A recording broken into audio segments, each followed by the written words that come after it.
L'ordinateur est installé, la visioconférence va pouvoir débuter et peu à peu, ils se connectent. Gabin, Aloïs, Thélo, Antonin ou Julie, ainsi que Marie-Christine, laïque engagée dans l'aumônerie. Mais la mosaïque, comme ça, tu verras tout le monde. C'est les 4 petits carrés, en bas à droite. Si tu appuies dessus, tu as toutes les images. Adeline, coordinatrice de la catéchèse des enfants et adolescents à la paroisse Saint-Goëry d'Épinal, accompagnée ce jour-là du père Pierre-Jean, ont proposé à tous ces jeunes âgés d'une dizaine d'années, durant 1 heure, une découverte de l'Évangile, et cela la veille de chaque dimanche de l'Avent. Mais au milieu de vous se tient celui que vous ne connaissez pas. C'est lui que vient derrière moi, et je ne suis pas digne de délire la courroie de sa sandale. Et samedi matin, Thélo a lu l'Évangile selon saint Jean du dimanche 13 décembre, puis un chat, une discussion entre tous a débuté. Si je vous demandais une phrase que vous aimez particulièrement dans cet évangile, ou juste un mot, Oui, Thélo. Je suis la voix de celui qui crie dans le désert, c'est le chemin du Seigneur. Ça parle, je sais pas, de quelqu'un abandonné dans le désert ou je sais pas trop. Chacun y va de ses réflexions, mais tout en s'écoutant, la coordinatrice y veille.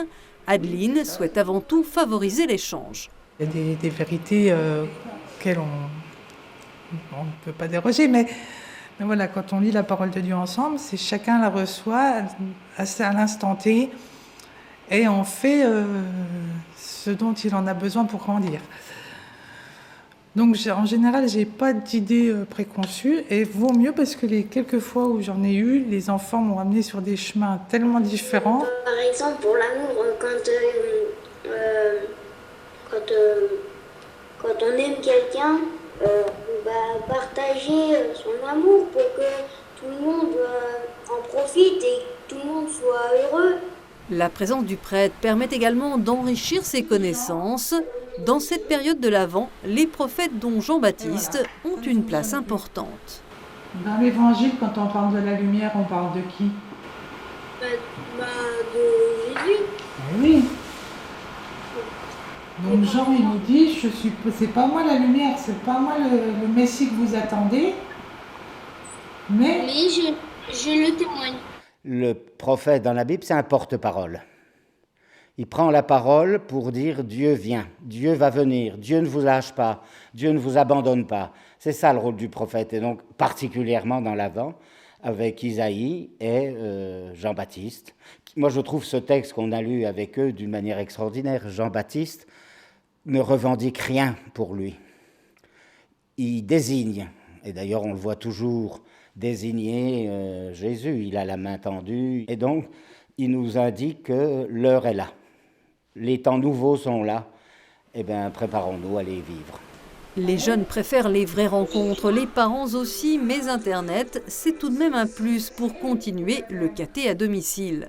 Là, on n'est pas tous ensemble, tous à côté en train de prier. Là, on est en train de se regarder en visio. On n'est pas tous ensemble réunis. Il vous voit aussi connecté, il voit ses amis connectés, donc ça lui fait du bien aussi.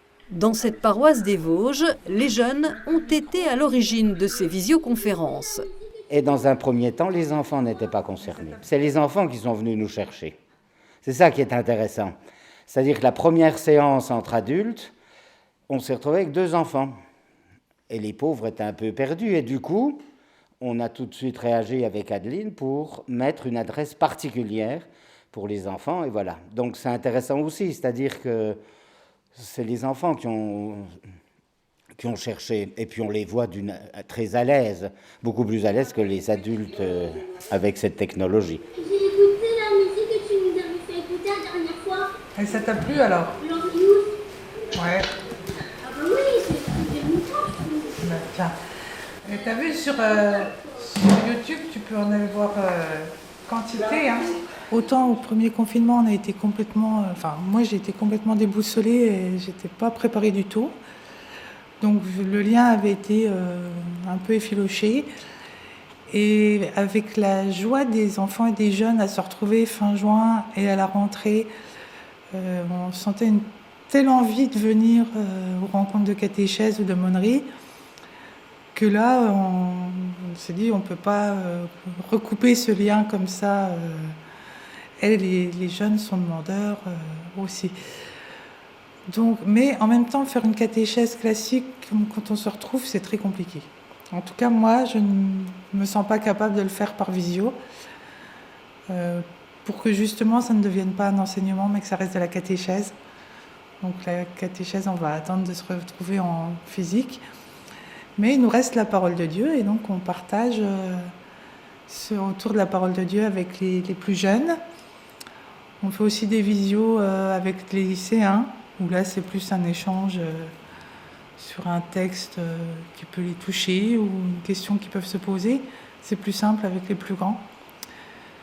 Et puis en fait, tous les âges ont un temps de visio où on se retrouve. Et a priori, c'est tous les 15 jours. Vous écouterez, on ferait toutes les semaines. Et si on fait tous les groupes toutes les semaines, on ne suit plus. Les nouvelles technologies permettent également à Adeline de multiples voies pour parler de Dieu aux jeunes. Insert de bande dessinée ou répertoire de chants à l'infini. Le Seigneur est mon berger, rien ne saurait me manquer. Sur des prés d'herbes fraîches, il me fait reposer. Vers les eaux tranquilles, il me fait revivre. Il me conduit par le juste chemin. Et je chante, je chante. Mais Internet n'est qu'un moyen, la seule finalité qui compte, c'est celle du partage. Du partage et de l'espérance surtout. Si nous, chrétiens, on n'est pas porteurs d'espérance, on ne remplit pas notre mission. On n'est pas dans ce qu'on doit faire. Parce que c'est ça, c'est le partage, mais l'espérance est signe qu'il y a du beau et du bien et qui peut se produire et que c'est pas forcément extraordinaire, c'est pas, mais c'est dans notre vie quotidienne de chrétien qu'on est signe pour les autres.